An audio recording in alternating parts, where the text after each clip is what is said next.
G'day cocktail lovers.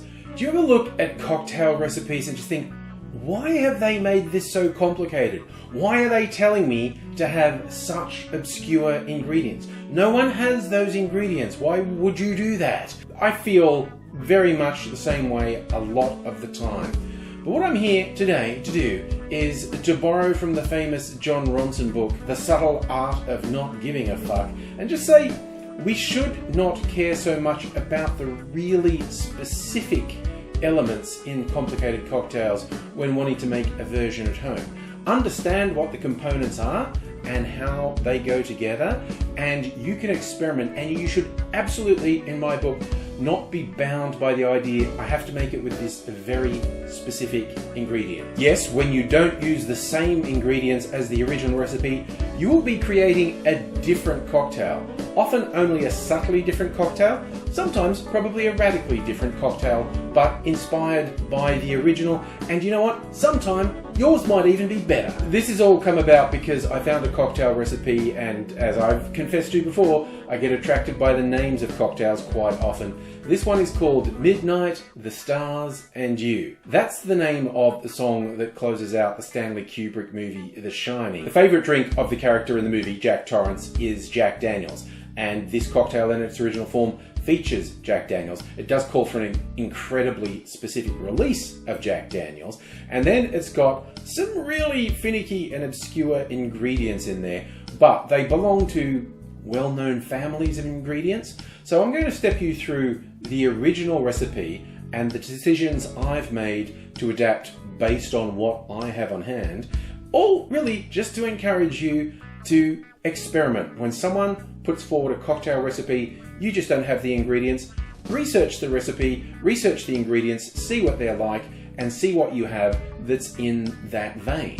As I said, even the Jack Daniels called for in here is a pretty obscure release of it, but it goes beyond that. There are two different Amaro, and I've never heard of either of them. Amaro Sibilla, which is supposed to be very intense, and Amaro Meletti. So I'm going to go with two Amaro I have. Speaking of intense, I'm going to go with Fernet Branca, and one of my favourite Amaro Montenegro is going to go in here. For the whiskey, I don't have Jack Torrance's favourite, I have my favourite. Well, this is the one that came up first when I did a blind tasting of 16 whiskies recently. It's from Archie Rose in Sydney. It's their high test molasses rum single malt whiskey. The whiskey was aged in former rum casks. Great flavours, I really like this. Possibly the most obscure ingredient is a Grappa and Chamomile liqueur. That sounds like a real one-off to me. I actually have Grappa. Most people are going to say, oh come on, Grappas are really obscure. But I picked some up recently, and because it's Grappa and Chamomile, so that's floral, I'm actually going to do a blend of Grappa and some elderflower liqueur.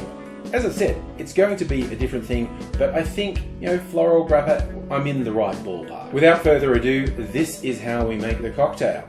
In your mixing glass, put 1.5 ounces or 45 mils of the whiskey of your choice, and then put half an ounce of one of the Amaro you're using, then 1/4 ounce of Grappa, 1/4 ounce of elderflower liqueur, 1/4 ounce of a more bold Amaro, and then you put 7 drops of saline solution and 1 dash of the bitters of your choice.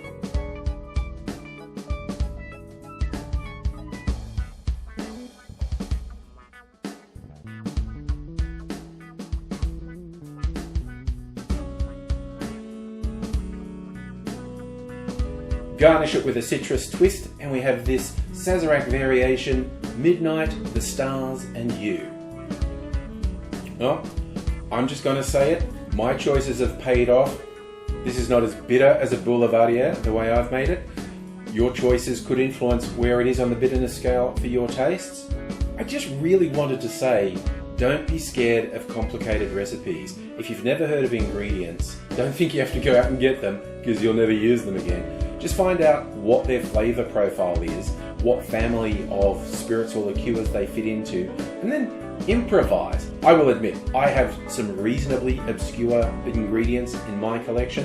Not everyone does. Give it a go, explore, improvise, because for me, cocktail making is not just about hitting those classics, hitting someone else's recipe. It's also exploring, being creative, finding out what you like.